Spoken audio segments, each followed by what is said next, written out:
তাকে ডেকে বললেন, কার হুকুমে আপনি ওখানে গেলেন? আমি তো পুলিশ মন্ত্রী, কেন?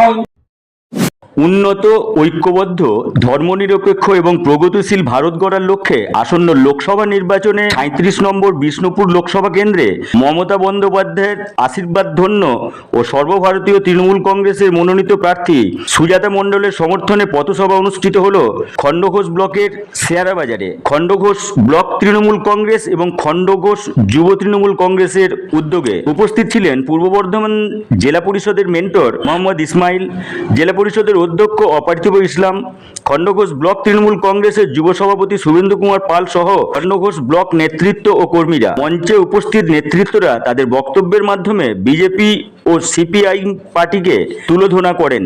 পশ্চিমবঙ্গের মানুষকে জন্ম থেকে মৃত্যু পর্যন্ত হিসাব রক্ষক, তিনি আজকে কোষাধ্যক্ষ ছিলেন।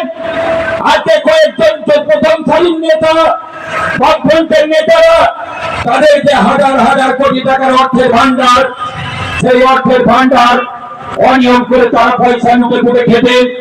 সুশীল রায় চৌধুরী তার প্রতিবাদ করেছিলেন। সর্বজন বিদিত তিনি সৎ মানুষ, বাসে করে যাতায়াত করতেন। একদিন যখন হরিমুদ্দিন স্ট্রিটে তিনি বলেন, এখান থেকে এত টাকা হলো কি, কেন আজকে অন্যায় ভাবে টাকা তোলা হলো? তারপরে তাকে একদিন সন্ধ্যাবেলায় যখন বাড়ি ফিরছিলেন তাকে খুন হতে হয়েছিল।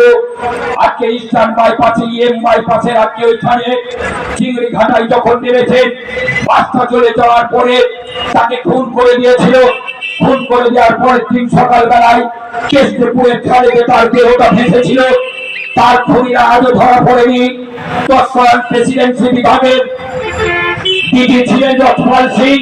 সেই রথপাল সিং তারপরে তিনি ঘটনাস্থলে যান, সেখানে তিনি তার ইনভেস্টিগেশন করবেন বলে গেছেন।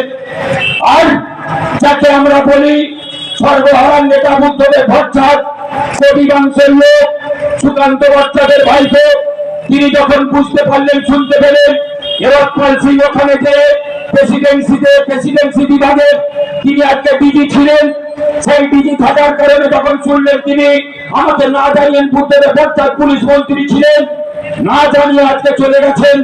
তাকে ডেকে বললেন, কার হুকুমে আপনি ওখানে গেলেন? আমি তো পুলিশ মন্ত্রী, কেন ইনভেস্টিগেশন তদন্ত করতে আপনি গেলেন? তারপরের দিনে তাকে এনে বদলি করে দেওয়া হয়েছিল। আপনারা জানেন যে এই ভারতবর্ষ থেকে কোটি কোটি মিলিয়ন ডলার টাকা নিয়ে বিদেশে পালিয়ে গেল। এই ভারতবর্ষ থেকে কোটি কোটি মিলিয়ন ডলার টাকা নিয়ে ভারতবর্ষের বাইরে পালিয়ে গেল কারা?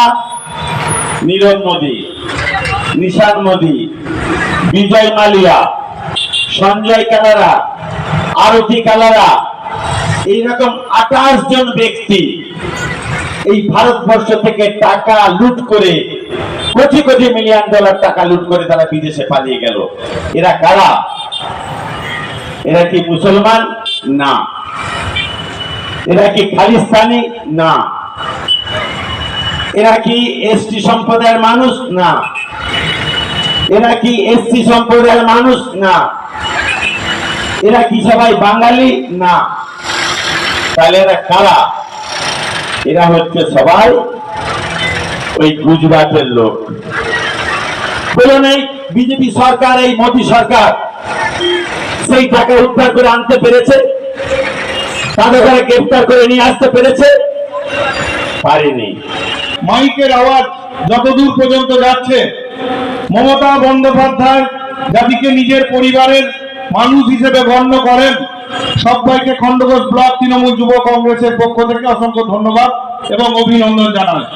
আপনারা জানেন যে 25শে মে তথা 11ই জ্যৈষ্ঠী যে বিষ্ণুপুর লোকসভা কেন্দ্রে ভোট, সেই ভোটকে সামনে রেখে আজকে যে শেয়ারাবাজারে পথসভা, সেই পথসভা অনুষ্ঠিত হচ্ছে এবং পশ্চিমবঙ্গের মানুষ 2011 সালে মামাটি মানুষ সরকার তথা সাধারণ মানুষের সরকারকে আশীর্বাদ দিয়ে পশ্চিমবঙ্গের সিংহাসনে অধিষ্ঠিত করেছিলেন এবং পশ্চিমবঙ্গের মুখ্যমন্ত্রীর মসনদে তৃণমূল কংগ্রেসের সর্বোচ্চ নেত্রী, মামাটি মানুষ সরকারের সর্বোচ্চ নেত্রী, পশ্চিমবঙ্গের মা মমতা বন্দ্যোপাধ্যায়কে সেই আসনে অধিষ্ঠিত করেছিলেন।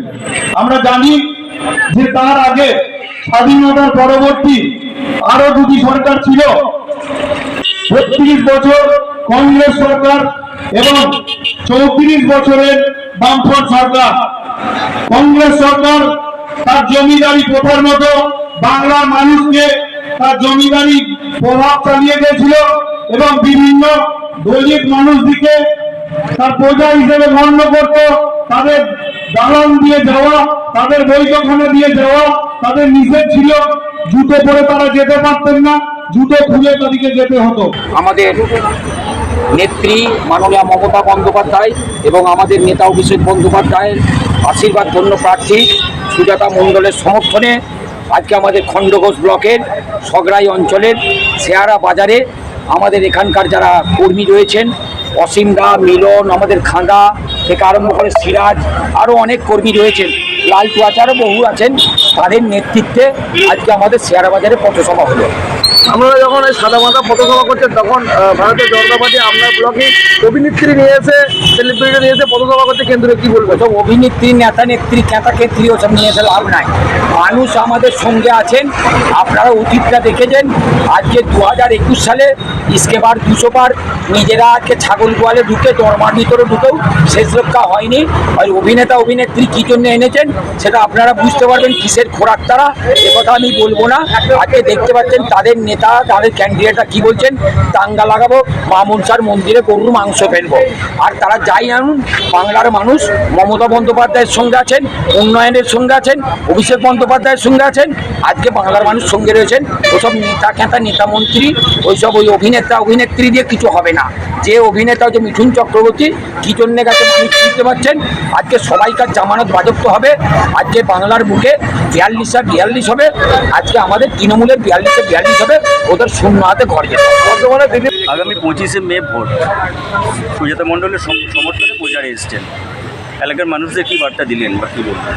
মানুষকে কি মানে বলার তো কিছু নেই। আমি বলবো বিরোধী দল যারা, তারা কোনো কিছুতেই নেই, শ্মশানে নেই, কবরস্থানে নেই, করোনার সময় ছিল না, সামাজিক কাজে নেই। মানুষ কেন ওদের ভোট দেবে? আমরা মনে করি পশ্চিমবাংলায় 42 শূন্য।